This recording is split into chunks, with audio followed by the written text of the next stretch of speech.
Now, I know meditation takes countless forms, but when I saw Yo-Yo Ma's phone drop out of his pocket while he was playing the concerto in E minor and he didn't even flinch, it just reminded me of how deeply we have to be submerged into the meditation for it to truly make an impact on our mind and brain, for us to be truly present with what it is that we are meditating on, so as to not be distracted by anything else around us.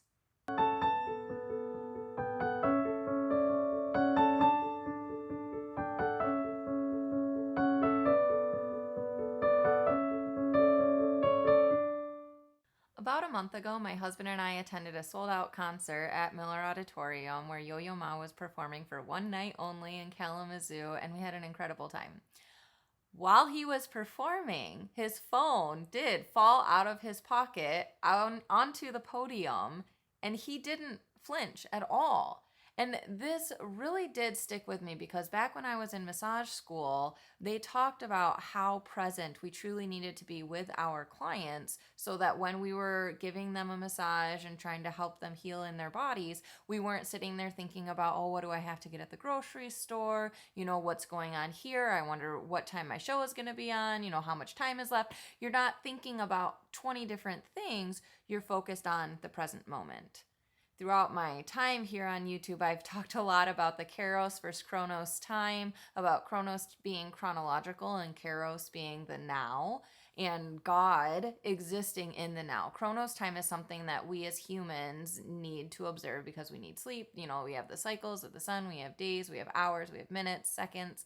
And so we have this chronological time that we have to adhere to because we have schedules, we live a certain number of years, we have our time is limited, right? Whereas God, who is eternal, has always existed in the Kairos. He has always existed in the now. And when you are seeking this meditative state, you are seeking that. You're seeking the now. You don't want to be distracted by anything else going on around you. It's what is going on right here, right now. How can I stay present with what is directly in front of me? Recently, there was a study published in the Journal of Religion and Health, and it was titled, "Is the Rosary Still Relevant? Exploring its impact on mental health and well-being." Not all that long ago, I was talking about the rosary as a meditative tool. It's meditation beads, right? You look at Buddhism, you look at all these different places where you have prayer beads. You have something that is tangible that you can hold in your hand and pray along. I'm surprised I actually don't have a rosary right here. We just hung up. I actually have a rosary holder now where all of our rosaries are hung up succinctly so they don't get lost anymore, and they're out of reach of the children so they can't get broken, which is great. But as the rosary is, as it exists, as it is prayed, it differs from other forms of meditation because it forces us outside of ourselves. When I think about yoga, which I have a video on yoga that I posted years ago, it's all about becoming one with, right? There's this desire for ourselves to almost become translucent is the word that I want to use right now, but to become one with this deity, one with the entity, oneness. There is this feeling of oneness, right? And while the rosary does stand as an example, as we do attempt to cultivate different virtues or fruits, right? There are fruits of the mystery in some forms of the meditation. The crux of the rosary is to focus on the life of Christ through the eyes of Mary, right? You have the joyful mysteries where you have the Annunciation, you have the announcement of the fact, hey, Mary, you're going to have a baby, and you have the birth of Jesus, you have, the taking to the temple, the circumcision, you have all of these pieces about Christ's life through the eyes of Mary. Then you have the sorrowful mysteries, the agony in the garden, the scourging at the pillar, the whipping, his sorrowful mysteries of walking that path to his crucifixion and death. Then you have the glorious mysteries where he is risen from the dead, where he ascends into heaven, the descent of the Holy Spirit.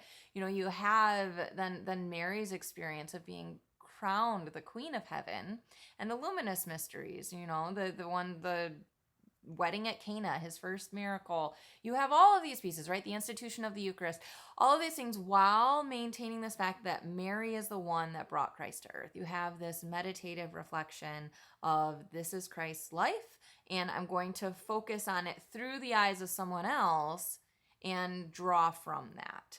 So I think for me, when I think about meditation, instead of inwardly focused, I feel like the rosary is very outwardly focused. And the other piece of that being, it's very unitive, right? You sit down, if you sit in a parish before Mass or in a Saturday afternoon, however that may be, and everybody's praying the rosary together, there's a certain cadence to it. You know exactly what to expect, which is what you would have in any type of, I guess you could call it like a ritualistic type experience where you're coming together for this meditative form. This study showed that the rosary produced very similar effects as other forms of meditation. There was a TED Talk that I listened to by Sarah Lazar, who it's called How Meditation Can Reshape Our Brains. She specifically is referencing yoga in this because she chose to pursue yoga. We as Catholics cannot pursue yoga. I referenced that video that I made, but also there's an exorcist file. If you don't listen to that podcast, it's case number 12. It's called Awakened, but you can listen to the exorcist files and listen to that case if you're specifically interested in different aspects of how demonic activity is present in yoga. It's interesting how it affects some people differently than other people. We don't really know why it goes that way, but end of the day, in that particular episode, it does come forward, not all communication is verbal. There's nonverbal communication, and when those certain sequences are pursued, there is a level of presence in those actions, similar to when we do these actions together. It means something. We're putting ourselves under the sign of the cross, right? So I think even as Catholics, we can see where we have these certain pieces where there could be some muddling of what might be acceptable. It's like everything is permissible, but not everything is okay, right? But as it is, the rosary, they had 361 participants, and they could see that it was having similar benefits as meditation. In Lazar's TED Talk, she talked a lot about neuroplasticity, how if we learn new skills or if we focus on something, it can affect different parts of our brain. And she goes into the studies that they've done on rats and, putting them in a stressful environment versus a peaceful environment and then bringing them out of that, and different MRI studies that they've done on people where the amygdala has shrunk or grown, which is the fight or flight piece of our brain. All these different pieces, there's physical proof that meditating is beneficial to our lives, that we can be less stressed out, that we can view our lives with more ease, that we can, show up differently even outside of those moments of peace and calm when we're actually allowing ourselves to just be present with this meditation. When I was converting to Catholicism, there was actually a priest who shared with me that he, prior to him converting to Catholicism and becoming a priest, he had a really bad swearing habit. And there was a sister at a convent who told him to pray the rosary out loud for, I think he said 3 months. So every single day for 3 months, he prayed the rosary out loud. And he said there was something about hearing his own voice saying the words of the rosary as he meditated on those mysteries, that after that time was up, his cursing habit was completely gone.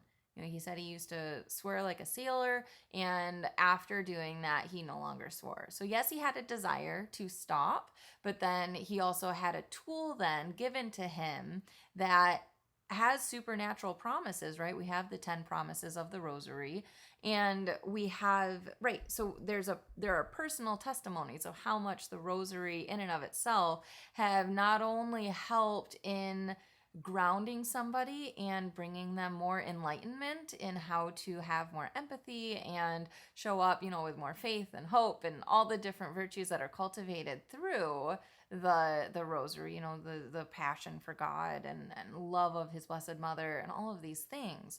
But actual healing of vices is something that has been experienced by countless people by praying the rosary, which really it gives it that step ahead from just a standard meditation, right? Because in meditation, yes, we can be grounded and we can be centered and we can get more calm and we can do these things. And you're going to find that in a lot of places. Like I was saying with Yo-Yo Ma, he clearly has a meditative state when he is with his cello. It reminds me of people who say, well, fishing is my church, right? You go out on the lake, it's calm, it's quiet, you're able to just be present with what's going on ahead of you. You have to, you can't really be thinking about too much else if you're focused on what you're feeling through the fishing line. You have to be paying attention, you have to be present, or you're going to miss the hit, you're going to miss the bite, and you're not going to catch a fish, which is a lot of fun. I love fishing. My daughter loves fishing now too. She's caught 2 dogfish in the last couple weeks. The bowfin. They're these huge fish. Oh my gosh. So anyway, but right, so you have these other instances of meditative states. You have the music, you have the fishing, you have whatever it might be, just standard prayer. But when you take something like the rosary and you look at how many avenues it has to offer somebody, it goes beyond just growing in virtue. It goes beyond just thinking about Christ. I pray the scriptural rosary. It goes beyond reading scripture. It goes beyond all these things because it actually goes into not only is it going to calm and center and quiet your mind, get you outside of yourself, but it's also going to help you grow in holiness. It's going to help you overcome those vices that you long to get away from. It's a very tangible tool that takes 17 minutes a day to pray, and you're going to reap all of these benefits that the secular world can give you through yoga, that the other religions can offer you, Buddhism can give you through these meditations and other mantra meditations, right? It's going to give you the benefits from those types of things. Obviously, we're not really doing exercise, so if you're looking for like the exercise portion of yoga, I guess that's a different conversation. But the meditative state, it's going to give you more than what those other offerings have. What I wanted to offer today, really and truly, seeing that concert and witnessing Yo-Yo Ma essentially be one with his cello. You can see, he was born in France to Chinese parents, and he started playing the cello when he was, I think, 4, and then when he was 7, they moved to Boston, and continued growing and working on his skills. But he was definitely a prodigy. But so you can see how this is almost, he doesn't ascribe to a religion. He's apparently expressed interest in Buddhism, but you can see how this music is almost his centering point. And I don't know, just I'm visualizing it in my mind, just that moment, because I remember it. I mean, it made a noise. You could hear it through the whole auditorium. Everyone knew what happened, and eventually he looked down and he saw it. He exited the stage and left his phone there, and I don't even know when he ended up picking it up, if it was after the concert, but he just didn't allow it to bother him. He just left it there and was like, I'm here to play the show, and this is what I'm doing. So obviously he was also being paid for that. Sorry, I'm not going to pay you for praying the rosary. So you're on your own on that. But he, just the fluidity that he had when it happened. And when you're engrossed in the rosary, when I'm in a massage session and I'm with a client, I'm not distracted by the loud car going down the street. I barely notice it.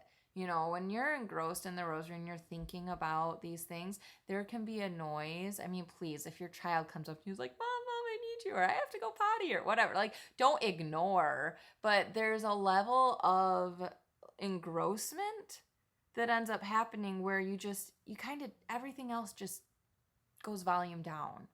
You're not distracted. You're just so present.